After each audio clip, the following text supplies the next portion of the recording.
Christmas ஒரு பண்டிகை அல்ல. கிறிஸ்மஸ் நமக்கு கிடைக்கப்பட்ட மறு வாய்ப்பு. மனுக்குலத்துக்கு ஆண்டவர் கொடுத்த மறு வாய்ப்பு தான் கிறிஸ்மஸ். இறைவன் எல்லாருக்கும் வாய்ப்பு கொடுக்கிறார், எல்லாருக்குமே தாராளமாய் கொடுக்கிறார். எல்லா பாவிகளுக்கும் வாய்ப்பு கொடுக்கிறார். வாய்ப்பை பயன்படுத்தி கொள்கிறவர்கள் சிலர் தான். அப்படி மனிதனை அவர் படைத்த போது ஆதியாகமம் 1ஆம் அதிகாரத்தில் சொல்லப்பட்டிருக்கிறது, பின்பு தேவன் நமது சாயலாகவும் நமது ரூபத்தின்படியேயும் மனுஷனை உண்டாக்குவோமாக. சில பிள்ளைங்களை பார்க்கும்போது அப்பா மாதிரியே இருக்கிறான், அம்மா மாதிரியே இருக்கிறான். அது ஏன் தெரியுமா? அது இந்த வசனத்தை உறுதிப்படுத்து. நமது சாயலாகவும் நமது ரூபத்தின்படியும் சொல்ற. அங்கே ஏன் நமது வந்திருக்கு தெரியுமா? போடுங்க தம்பி வசனத்தை, 26ஆம் வசனம். அங்கே ஏன் நமதுன்னு வந்திருக்கு தெரியுமா? ஆண்டவர் மூவராய் இருக்கிறார் என்பதற்கு அங்கேயே சான்று.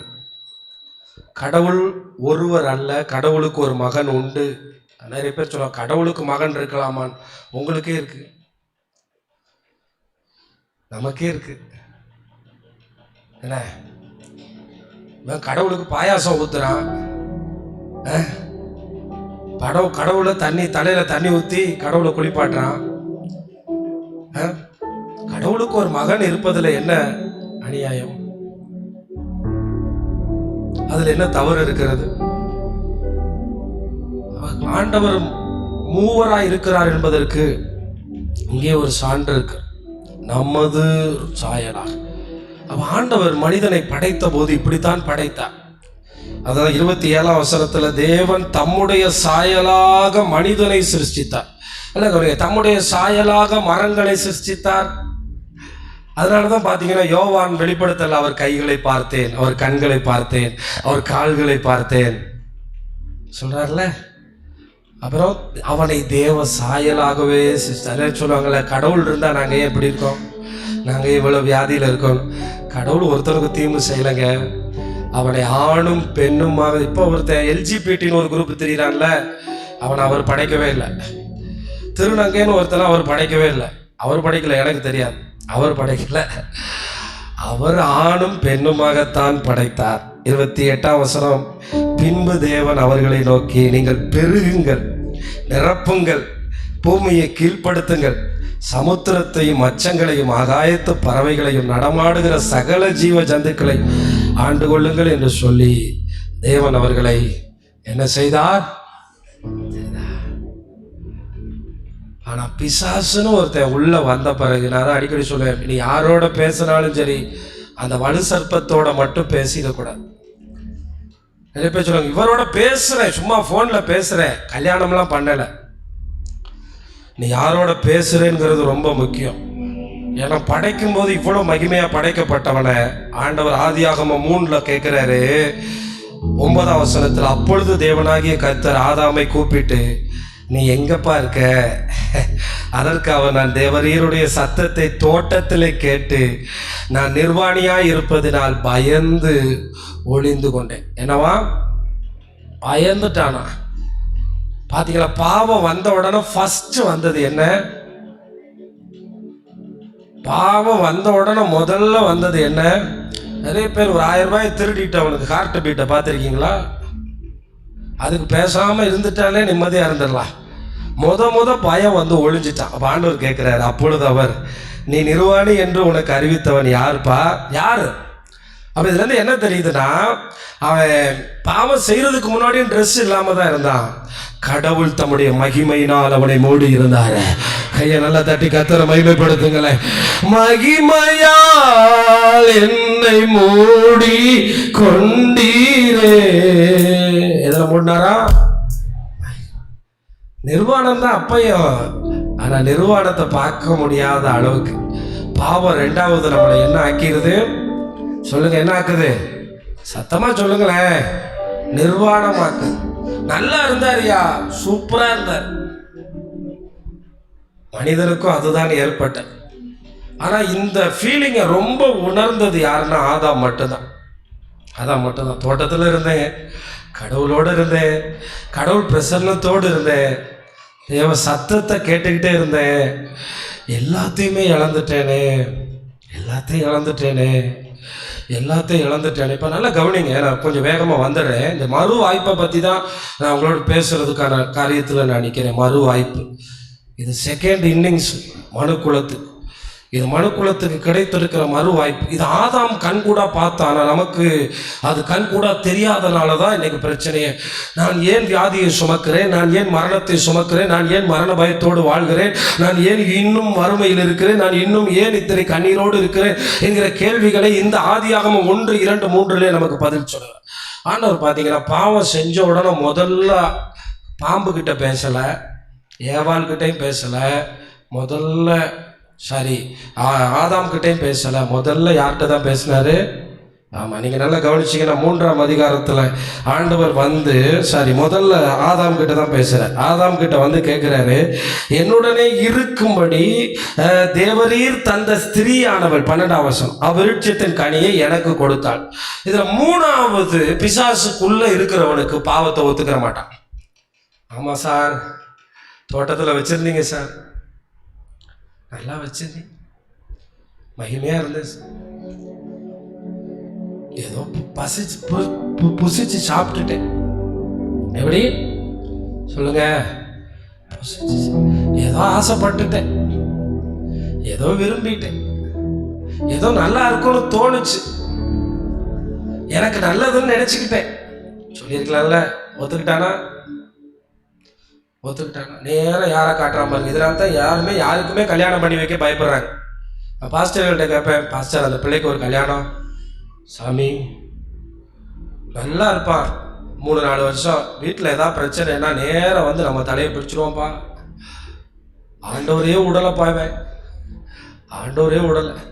நீங்கள் கட்டி வச்ச அந்த மனைவி இருக்கால, அவதான் காரணம். ஏவான் என்ன சொல்ற பாருங்க. அப்பொழுது தேவனாகிய கர்த்தர் 13ஆம் வசனம் ஸ்திரீயை நோக்கி, நீ இப்படி செய்தது என்னப்பான்னு கேட்டாரு. ஸ்திரீயானவள், பாம்பு என்னை ஏமாற்றி போட்டது. இந்த பாயிண்ட்ல தான் நான் நினைக்கிறேன். சரியா? இப்போதான் கிறிஸ்மஸை தொடங்குறாரு. அதுக்கடுத்து சாத்தான்கிட்டையும் ஒரு வார்த்தை. சாத்தான்கிட்ட எக்ஸ்பிளனேஷனே கேட்கல, இவன் கூட இருந்து 2 பேர் பதில் சொன்னதே அவருக்கு நிறைஞ்சு போச்சு. ஒரு ஆள் புருஷன் மனைவியை மேலே பழிய போட்டாங்க, ஒரு ஆள் பிசாசு மேலே பழிய போட்டாங்க. இது 2 தான் இன்னைக்கு கிறிஸ்தவங்க செய்கிறாங்க. யாராவது ஒருத்தன் நான் பாவம் செய்தேன் என்று சொன்னால் அவன் வீட்டில் இயேசு பிறப்பார். கையை தட்டி கர்த்தரை மகிமைப்படுத்துங்களேன். அல்லேலூயா. யாராவது ஒருத்தன் நான் பாவி என்று சொன்னால் அவன் வீட்டில் இயேசு பிறப்பார். இந்த வேதாகமத்தில் எத்தனையோ நல்லவர்கள், தானியேல், யோசேப்பு, மோசே போன்றவர்கள் உண்டு. விபச்சாரம் செய்தவனும் கொலை செய்தவனும் ஆகிய தாவீதை தான் என் இதயத்துக்கு ஏற்றவன் என்று சொன்னான். ஏன் தெரியுமா? நான் பாவம் செய்தேன், நான் பாவம் செய்தேன், உம்மை நோகச் செய்தேன், நான் பாவம் செய்தேன், உம்மை நோகச் செய்தேன், உம்மை தேடாமல் வாழ்ந்து வந்தேன், உம்மை தேடாமல் வாழ்ந்து வந்தேன், என்னை மன்னியும் தெய்வமே, இந்த ஒரு விசை மன்னியுமே, இயேசுவே என் தெய்வமே, என்னே பணமிரங்கும், இயேசுவே என் தெய்வமே, என்னே மனமிரங்கும். அந்த நேரத்தில் ஆதாம் கிட்ட சில வார்த்தைகளை சொன்னார். அது இன்னைக்கு வரைக்கும் பூமியில நிக்குது. என்னதான் ஆம்பளை உழைக்காத வீடா இருந்தாலும் அந்த வீட்டினுடைய எல்லா பிரச்சனையும் அவன் தலையில தான் நிற்கும். அவன் வேலைக்கு போகலன்னா 2 நாள் வேலைக்கு போகலன்னா முடிஞ்சு. பெண்ணுக்கு பிரசவ வலி என்னதான் உலக டெக்னாலஜி வந்தாலும் அந்த பிள்ளை பேருங்கிற பயம் அவளை விட்டு நீங்கள. இதெல்லாம் ஆண்டவர் அன்னைக்கு சொன்னதான். அன்னைக்கு சாத்தானை பார்த்து ஒன்று சொன்னாரு, ஸ்திரீயின் வயிற்றில் இருந்தே ஒருவர் பிறப்பார், ஸ்திரீயின் வயிற்றில் இருந்தே ஒருவர் பிறப்பார், ஸ்திரீயின் வித்துக்கும் உனக்கும் ஒரு பகையை உண்டாக்குவேன், அப்படி ஒரு பகையை உண்டாக்கி உருவாக்கப்பட்ட ஜனம்தான் நம்ம. அவர் உன் தலையை நசுக்குவார், நீ அவரை கொஞ்சோண்டு காலில் மட்டும் மிதிப்ப, அதுதான் சிலுவை. நீ அவரோட காலை தான் டேமேஜ் பண்ணி பார்ப்ப, ஆனா அவர் ஒரு தலையவே நசுக்கிடுவாரு. கையை தட்டுங்களே, அல்லேலூயா. அப்ப மறுபடியும் தயவு செய்து என்ன கவனிங்க, மறுபடியும் ஆதியாகமம் 1 26வது வசனத்தை நம்ம வாழ்க்கையில நிறைவேற்றுறதுக்கு தான் இயேசு இந்த பூமிக்கு வந்தார். இந்த வசனத்தின்படி மறுபடியும் நீ அவர் சாயலை அடையணும், மறுபடியும் அவருடைய மடியில போய் அமரணும், மறுபடியும் மரணம் இல்லாத வாழ்க்கைக்கு போகணும். அதுக்கு தான் இயேசு இந்த பூமிக்கு வந்து, ஏதோ ஒரு கொண்டாட்டத்துக்காக வரல. அவரை நம்ம முகமுகமா பார்ப்போம். எத்தனை பேர் நம்புறீங்க? அல்லேலூயா. அவரை நம்ம பார்ப்போம். இதை முதல்ல சொன்னது யோபு தான். அந்த காலத்தில் ஏனோக்கு காலத்துக்கு அப்புறம் வாழ்ந்தவன். அவன் தான் சொன்னான், நான் அவரை பார்ப்பேன், அந்நிய கண்கள் அல்ல, என் கண்களால் பார்ப்பேன். அவர் இந்த பூமியில் வந்து நிற்பார், நான் அவரோடு இருப்பேன். நான் அவரை பார்க்கும்போது இப்படி செத்து போன சரீரத்தில் அல்ல, வியாதிப்பட்ட நிலைமையில் அல்ல. ஆமாம், இப்போ நீங்கள் எல்லாரும் உட்கார்ந்துருக்கிறத பார்த்தா உங்கள் முன்னாடி ஒரு பிரியாணி வச்சா எப்படி உட்காந்துருப்பீங்களோ அப்படி இல்லாமல் ஏதோ ரொம்ப சோகமாக, இந்த ஆள் விடுவானா விடமாட்டான்னு தெரியல, எனக்கு வேற ரொம்ப மெதுவாக பேசிக்கிட்டே இருக்கானே அப்படிங்கிற லெவலில் நீங்கள் உட்காந்துருக்கிறத பார்த்தா, இன்னைக்கு எல்லாரும் மத்தியான சாப்பாட்டுக்கு ஒரு செல்ஃபி எடுத்து அனுப்பி விட்றீங்களா? பாப்பா நீங்களாம் எப்படி இருக்கீங்கன்னு. அப்போ தேவ பிள்ளைகளை, இன்றைக்கு நாம் எப்படி இருப்போம் என்று தெரியவில்லை, அவரை பார்க்கும்போது அவரை போல இருப்போம். ஹல்லேலூயா. ஒரு நல்ல கை தட்டுங்களேன். ஹல்லேலூயா. அந்த மறு வாய்ப்பை கொடுப்பதற்கு தான். மறு வாய்ப்பு இப்போ நரைச்ச முடி இப்போலாம் நரைச்சிருது சீக்கிரமே. என்ன 40 ஆனாலே நீ போகிறதுக்கு ரெடியாகுன்னு சொல்லுது. என்னதான் கலர் பண்ணாலும் இருதயத்துக்கு எங்கே கலர் பண்ணுறதுனா, கலர் பண்ணுறதுலாம் ஒன்றும் தப்புன்னு சொல்லலை, பண்ணி நல்லா எங்கே இருங்க, அப்போ தான் நீங்கள் உங்களுக்கு ஒரு தைரியம் வரும். நல்லது. என்னை கேட்குற தேவ பிள்ளைகளே, அருமை மக்களை, இயேசு எதற்காக வந்தார் தெரியுமா? நீங்கள் எதை விசுவாசிக்க வேண்டும் தெரியுமா? இயேசு மனிதனாக வந்தார் என்று சொல்வது தவறு. மனித குமாரனாக வந்தார். மனிதனாக வந்தார்னா மேலே இருந்து டக்குன்னு வந்து ஒரு ஆபிரகாமாவோ ஒரு யோசுவாவோ வந்து நின்றுக்கலாம். ஆனால் அப்படி இல்லை. 9 மாதம் 9 மாதமும் 1 வாரமும் வயிற்றுக்குள்ளே இருந்தார் கடவுள். கடவுளுடைய மகன் அடக்கி கொண்டு இருந்தார். அதனால்தான் மனுஷகுமாரன் தேவகுமாரன். கிறிஸ்துமஸ்னா என்னன்னா, தேவகுமாரன் மனுஷகுமாரன் ஆன நாள் தான் கிறிஸ்துமஸ். கடவுளுடைய, எல்லாரும் சொல்லுங்க, கடவுளுடைய மகன் மனுஷனுடைய மகனாக மாறிய நாள் தான் கிறிஸ்துமஸ். மனிதனாக மாறினார்னா அது நல்லதில்லை. மனுஷனுக்கு மகனா எப்படி நடக்கணுமோ உங்க பிள்ளை நடக்கிறத விட அவர் நல்லா நடந்தார். எபிரேயர்ல 2ஆம் அதிகாரத்தில் கர்த்தருடைய வார்த்தை இவ்வாறு சொல்லுது. எபிரேயர் 2ஆம் அதிகாரத்தில் ஒரு அருமையான, எபிரேயர் வந்து ஒரு அற்புதமான வேத பகுதி. பிரியமானவர்களே, எபிரேயர் 2ஆம் அதிகாரத்தில் கர்த்தருடைய வார்த்தை இப்படி சொல்லுது. 12-16, ஆதலால் அவர் தேவ தூதருக்கு கை கொடாமல் ஆபிரகாமின் சந்ததிக்கு கை கொடுத்தார். இந்த 2வது இன்னிங்ஸ் அவர் தேவ தூதர்களுக்கு கொடுத்திருந்தா மனுஷனே இந்த உலகத்துக்கு தேவையில்லை. நம்ம இங்கே இருக்க வேண்டிய அவசியம் இல்லை. யாரோ ஒருவராக இந்த பூமியில் நம்ம பிறக்க வேண்டிய அவசியம் இல்லை. தேவ தூதர்கள் கோடிக்கணக்கான பேர் இருக்காங்க. ஆனால் அவர் ஏன் தேவ தூதர்களுக்கு கொடுக்காமல் மனுஷருக்கு கை கொடுத்தார்னா, மனுஷன் ஏமாற்றப்பட்டவன். காலையில் சொல்ல, சொந்தக்காரன் ஏமாத்திட்டான், பிரதர், எங்கள் மாமா ஏமாத்திட்டார், எங்கள் சித்தப்பா ஏமாத்திட்டார், உலகம் ஏமாத்தும் பாது பிசாசினால் இருக்கு. ஆனால் ஆண்டவர் கை கொடுக்கிற தெய்வம். கையை நல்லா தட்டுங்களேன். அல்லேலூயா. பக்கத்தில் இருக்கவங்களை பார்த்து சொல்லுங்க, நம்ம ஆண்டவர் கை கொடுக்கிற தெய்வம். சொல்லுங்க, என்ன கொடுக்கிற தெய்வம்?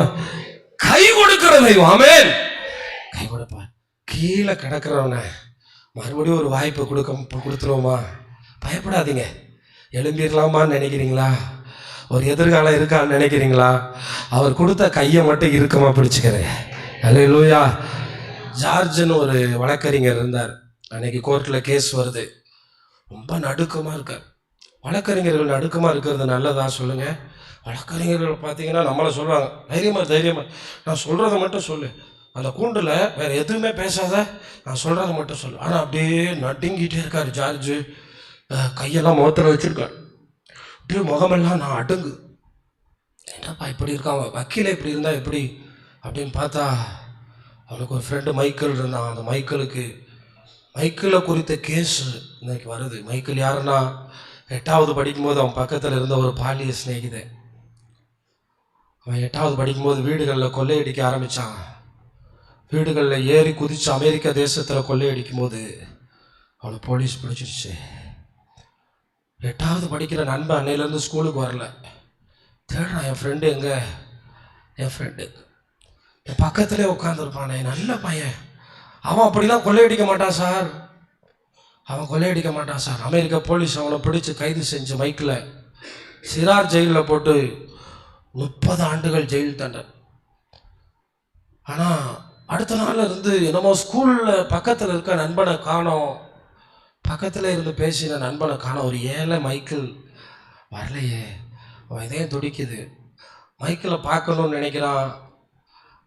அந்த ஜெயிலுக்கு போகிறான். தம்பி டேய், சின்ன பையன், நீ எதுக்குடா இங்கே வர? சார், என் ஃப்ரெண்டு உள்ளே இருக்கான் சார். நீ சின்ன பையன், வீட்டுக்கு போடா. ஒரு வருடம் பார்க்கணும்னு நினைக்கிறேன், முடியல. 2வது வருஷம் பார்க்கணும்னு நினைக்கிறேன், முடியல. 3வது வருஷம் பார்க்கணும்னு நினைக்கிறான். அவனுடைய அந்த 12th ஸ்டாண்டர்டை முடித்த பிறகு எப்படியோ அவன் அழுது கதறி அவனை போய் பார்த்தான். அந்த ஜெயிலுக்கு அந்த பக்கம் மைக்கிலையும் 3 வருஷத்துக்கு அப்புறம் பார்க்குறான். அழுகிறான், கதறுகிறான். டே, நீ நல்ல பையன், நீ அப்படி செய்ய மாட்டியடா, நீ அப்படி செய்ய மாட்டியடா, நீ அப்படி செய்கிற ஆளே இல்லையடா. பேசுகிறான். தினந்தோறும் அடிக்கடி வீட்டில் வந்த பிறகு மைக்கிளுக்கு கடிதம் எழுதுவான். மைக்கிளும் ஜெயிலில் வெறுமையாக இருக்கிறான், அவனும் திரும்ப கடிதம் எழுதுகிறான். டேய், நான் நல்லா இருக்கிறேன்டா, ஆனால் நான் 30 வருஷத்துக்கு வர முடியாதுடா, இதே ஜெயில் தாண்டா. நான் வெளியே வரும்போது 43 வயசாயிரும். மைக்கிள் இந்த ஜார்ஜ் என்ன நினைக்கிறான் தெரியுமா? ஃப்ரெண்டை இப்படியா காப்பாற்றும். ஃப்ரெண்டை காப்பாற்றுறதுக்கு ஒரு வழி இருக்குது, நான் ஒரு வக்கீலாக மாறணும். ஜார்ஜ் வக்கீலாக மாறுறான். எப்படி இவனை காப்பாற்றுறது? மறுபடியும் அவனை போய் சந்திக்கும் போது, ஏன்டா அப்படி பண்ண? நீ ஸ்கூலுக்கு வரும்போது ரொம்ப அமைதியாக தானடா இருப்ப, நீ நல்ல பையன் தானடா, நீ ஏன்டா இப்படி பண்ண? அப்போ தான் சொன்னான், நான் 8வது படிக்கிற காலத்தில், நான் 6வது படிக்கும்போது எங்கள் அப்பா என்னை விட்டு போனாங்க. எங்கள் அம்மா 2 தங்கச்சி, எங்கள் அம்மாவே 2 தங்கச்சியும் காப்பாற்றுறதுக்கு எனக்கு வேறு வழி தெரியலடா. எங்கள் அம்மாவுக்கு பெருசாக வேலை செய்ய தெரியாது, உடம்பு சரியில்லாதவங்க. 2 தங்கச்சி, நான் என்ன செய்யறது? அதனால் அங்கங்கே வீடுகளை ஏறி குதித்து திருட ஆரம்பித்தேன். அதை கொண்டு வந்து எங்கள் அம்மாட்ட கொடுத்துட்டு அதை வச்சு அவங்க சாப்பிடுவாங்க. நான் நல்ல பிள்ளை மாதிரி ஸ்கூலுக்கு வந்தேன்டா. ஒரு நாள் திருடும்போது மாட்டிக்கிட்டேன். அமெரிக்கா சட்டம் விடாது, யாரையும் காப்பாற்ற முடியாது. இந்தியா போல் அப்பீலே கிடையாது. நிரூபிக்கப்பட்ட குற்றங்களுக்கு இருந்தே ஆகணும், வெளியே வரவே முடியாது. ஆனால் இவனுடைய செய்தியை உலகத்துக்கு தெரியப்படுத்தணும்னு நினச்சான். ஒரு யூடியூபரை கூட்டிகிட்டு போய் பேட்டி எடுக்க வச்சான். ரொம்ப பிரயாசப்பட்டு அவனுடைய உண்மையான நிலைமையை அமெரிக்க தேசத்துக்கு வெளியே கொண்டு வர வச்சான். அமெரிக்கர்கள் எல்லாரும் அதை கேட்டாங்க. அவன் சூழ்நிலை நிமித்தம் இப்படி ஆயிருக்கிறான், சூழ்நிலை நிமித்தம் கனியை புசித்தான், சூழ்நிலை நிமித்தம் அவன் விழுந்து விட்டான், சூழ்நிலை நிமித்தம் அவன் பாதிக்கப்பட்டிருக்கிறான், சூழ்நிலையினால் அவன் சிக்கிவிட்டான் என்று புரிய வைத்தான். இவனுடைய மிகப்பெரிய ஈடுபாடு நிமித்தம் இவன் வக்கீலுக்கு முடிச்ச உடனே அந்த கேஸை மறுபடியும் கொண்டு வர வச்சான். ரொம்ப பிரயாசப்பட்ட. அன்னைக்கு தான் முகத்தை வச்சுட்டு அழுதுட்டே இருக்கான். ஆமா, நிறைய அவனை தெரிந்தவர்கள் அந்த கோர்ட்டுக்குள்ள நின்றுகிட்டே இருக்காங்க. இப்படிதான் பரலோகத்தில் இயேசுநாதர் பிறக்கிறதுக்கு முன்னாடி நடந்திருக்குன்னு நினைக்கிறேன். கோர்ட்டு முழுசும் அநேகர் நின்றுகிட்டே இருக்கிறாங்க. அப்ப நிற்கும் போது நேரம் வந்து ஜட்ஜு ஒரு 3 தட்டு தட்டிட்டு, இவனுக்கு வாய்ப்பு கொடுக்கிறது கடினம், இவனை மறுபடியும் ஜெயிலில் அடைக்கலாம் என்று நினைக்கிறேன், நீங்கள் என்ன நினைக்கிறீர்கள்? ஏன்னா அமெரிக்காவில் நிரூபிக்கப்பட்ட குற்றங்களுக்கு திரும்ப அப்பீலே கிடையாது. தேவனுடைய பார்வையும் அப்படித்தானே. தேவ தூதர்களுக்கு அவர் கை கொடுக்கவில்லை, இருமாப்புள்ளவனுக்கு அவர் கை கொடுக்கும். மாறாக மறுபடியும் ஜெயிலுக்கு தான் போகிறோம் என்று குற்றவாளி கூண்டிலே நின்று கொண்டிருந்தான், அழுது கொண்டிருந்தான். நமக்கெல்லாம் வாய்ப்பு கிடைக்காது என்று திடீரென்று நீதிமன்றத்தில் நின்ற எல்லா மக்களும் மைக்கிளை விடுதலை செய்யுங்கள். சூழ்நிலையினால் அவன் அப்படி ஆகிவிட்டான். அவங்க அப்பா அவனை விட்டு போனதுனால அவன் அப்படி ஆயிட்டான். அவன் ஏமாற்றப்பட்டதுனால் அவன் அப்படி ஆனான். அவனுக்கு ஒரு வாய்ப்பு கொடுங்கள், அவனுக்கு ஒரு வாய்ப்பு மட்டும் கொடுங்கள். அவன் கண்டிப்பாக இப்படிப்பட்ட தவறுகளை நம்முடைய நாட்டுக்கு செய்ய மாட்டான். நம்முடைய நாட்டுக்கு அவன் செய்ய மாட்டான். ஒரு வாய்ப்பு கொடுங்கள். அங்கு 100 பேர் சொன்னார்கள் ஒரு வாய்ப்பு கொடுங்கள். 1000 பேர் சொன்னார்கள் ஒரு வாய்ப்பு கொடுங்கள். ஒரு ஓரத்தில் எதுவுமே தெரியாதது போல ஜார்ஜ் அழுது கொண்டிருந்தான். அந்த ஜார்ஜாகத்தான் இயேசு நமக்காக வந்தார் என்பதை மறந்து போகாதீங்களே. ஒரு ஓரத்தில் எதுவுமே தெரியாதது போல ஜார்ஜ் அழுது கொண்டே இருந்தான். பார்த்தார், ஒரு குற்றவாளிக்கு இவ்வளவு பெரிய வரவேற்பா, இவ்வளவு பெரிய ஆதரவா என்று சொல்லி அந்த நீதிபதி இவனை விடுதலை செய்கிறேன்னு சொன்ன ஒரே சந்தோஷம். ஆனால் அங்கே இருந்த 1000 பேரை தாண்டி மைக்கேலோட கண்கள் ஜார்ஜை தான் தேடிச்சு. தேடி பார்த்தா அந்த கூட்டத்தில் இல்லை. ஜார்ஜ் அழுகையை தாங்க முடியாமல் ஓடி போயிட்டான். தேடி மைக்கேல் போய் கட்டி அணைத்தார்கள். இதுதான் கிறிஸ்மஸ் நமக்கு கொடுத்தது. இதுதான் கிறிஸ்மஸ் நமக்கு கொடுத்தது.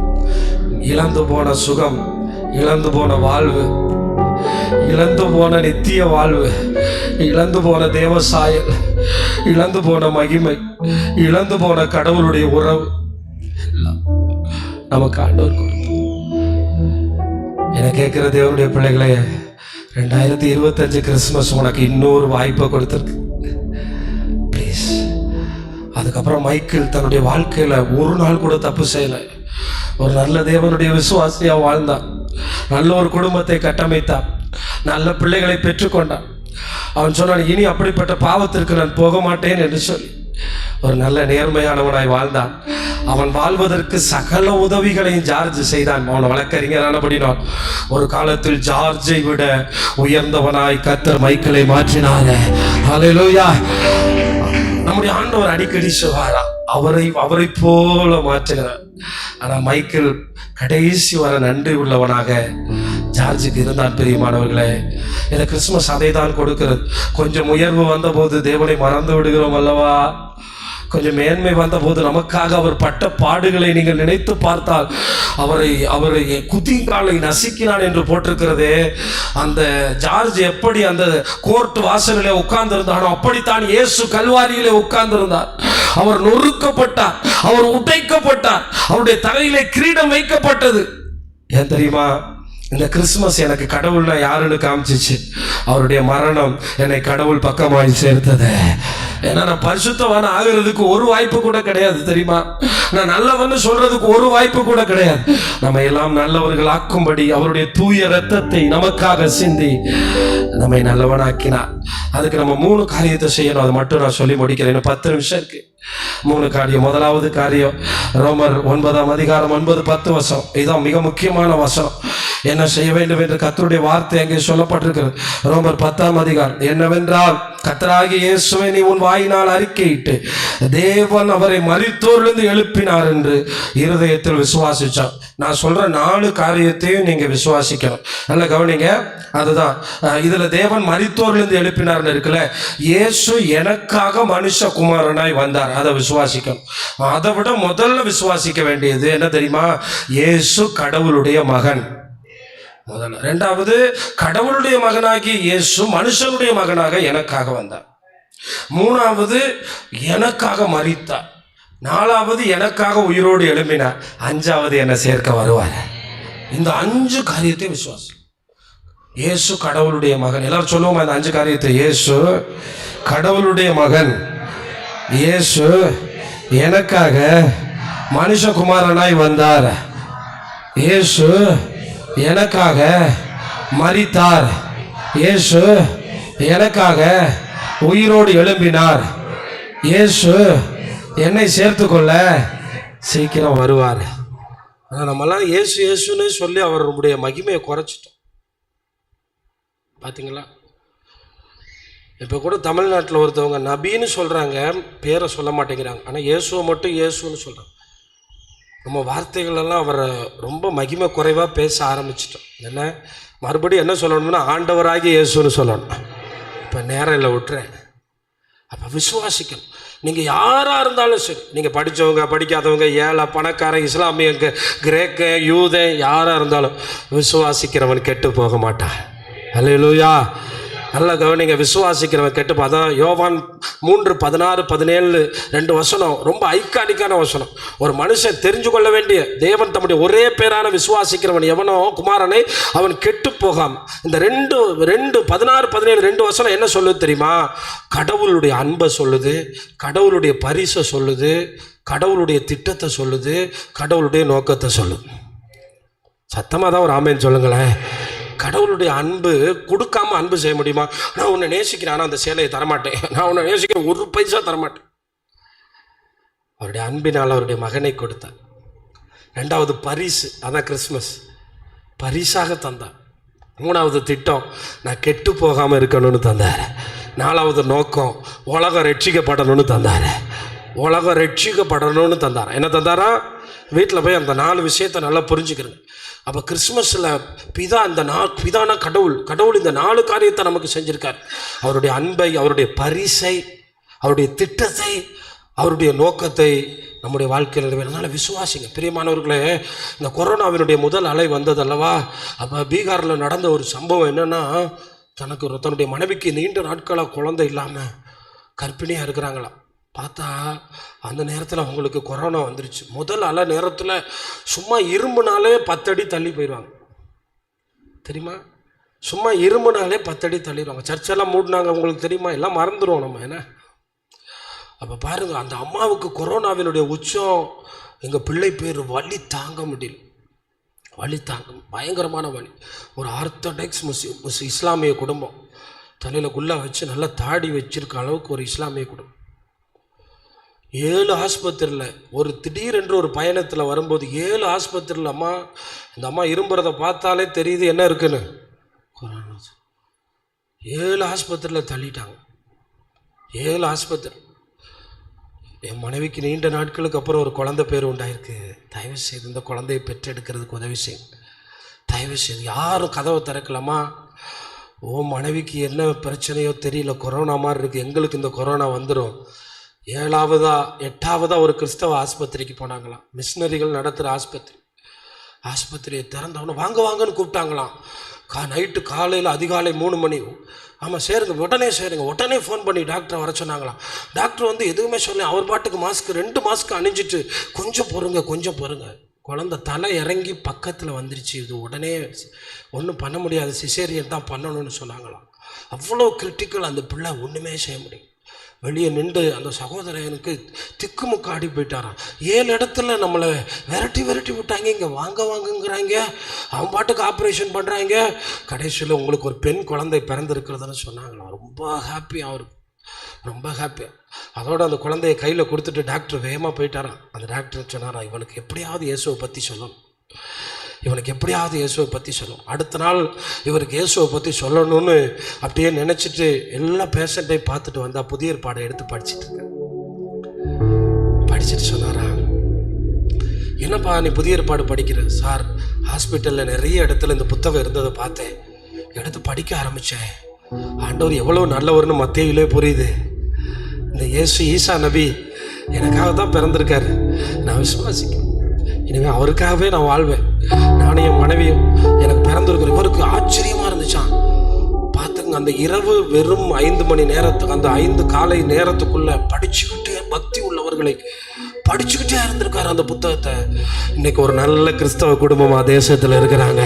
கையை தட்டி ஹல்லேலூயா. என்னை கேட்கிற தேவனுடைய பிள்ளையே, அவரை விசுவாசிக்கிறவன் வெட்கப்படுவதில்லை. அவரை விசுவாசிக்கிறவனுக்கு அவர் ஐஸ்வர்ய சம்பனரா இருக்கிறார். அவரை விசுவாசிக்கிறவன் கெட்டு போவதில்லை. சத்தமா ஒரு ஆமென் சொல்லுங்க. அவர் எனக்காக வந்தார். அவர் என்னுடைய தெய்வம். அவர் என்னை படைத்தவர். அவர் என் மேல் அன்பு வைத்தவர். அவர் என்னை நேசிக்கிறவர். எல்லாவற்றை விட என்னை நேசிக்கிறவர். என் பிள்ளையை விட, என் குடும்பத்தை விட, என் தாயை விட.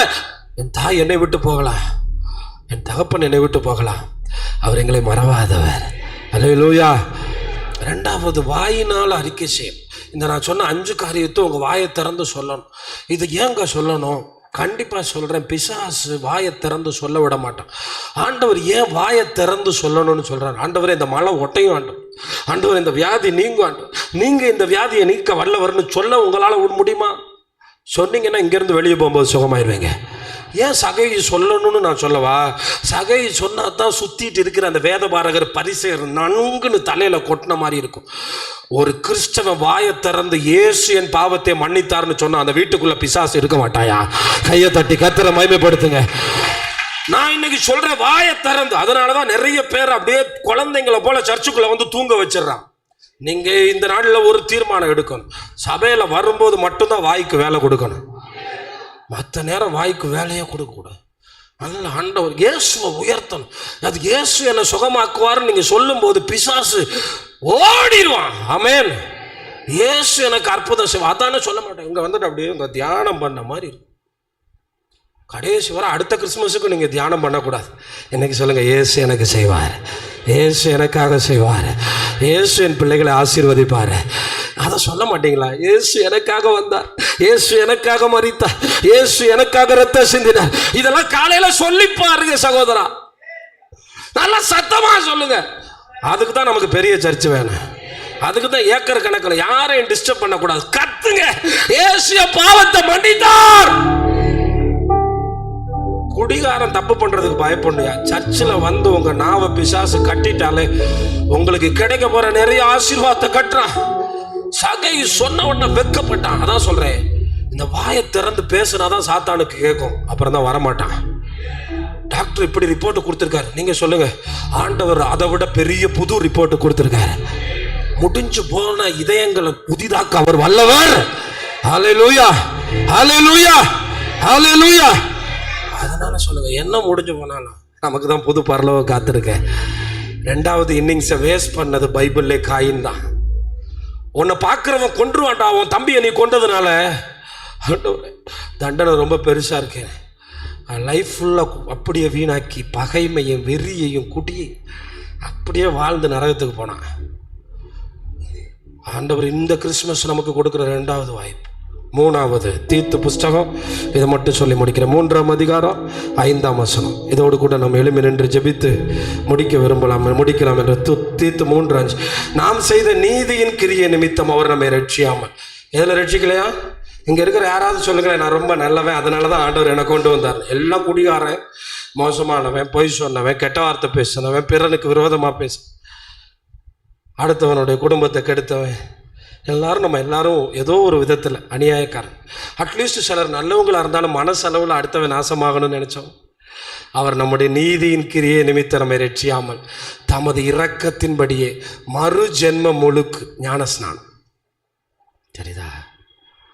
என்ன முழுக்கு சொல்லுங்க? இந்த ஞானஸ்தானத்துக்கு பேர் மறு ஜென்மம். இன்னைக்கு நான் இயேசுவோட கையை பிடிக்கிறேன். இனி அவர் என்னை பரலோகம் வரை கொண்டு போய் சேர்ப்பார். அவர் மடியில் என்னை வைத்திருப்பேன்.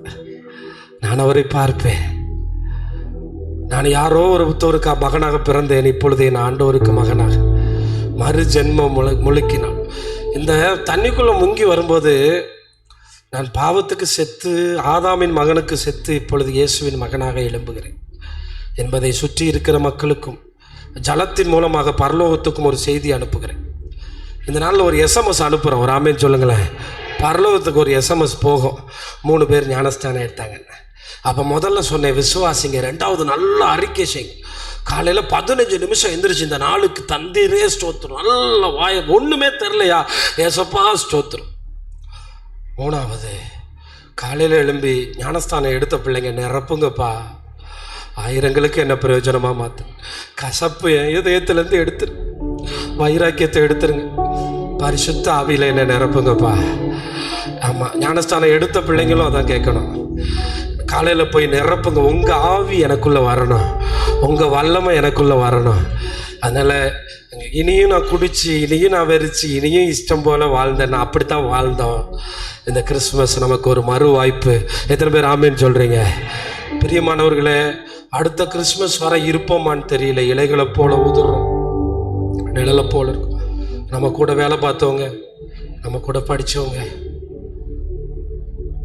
நான் எப்பயும் நினைப்பேன், எங்கள் காலேஜில் ரொம்ப ரொம்ப அழகாக பாடம் நடத்துவார் ஸ்ரீநாத் சார்.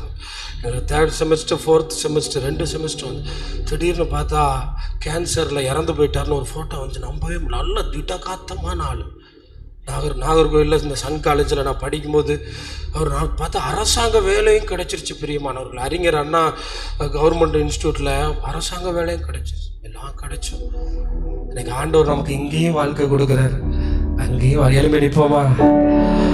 அழகான கண்கள் என்னை கண்ட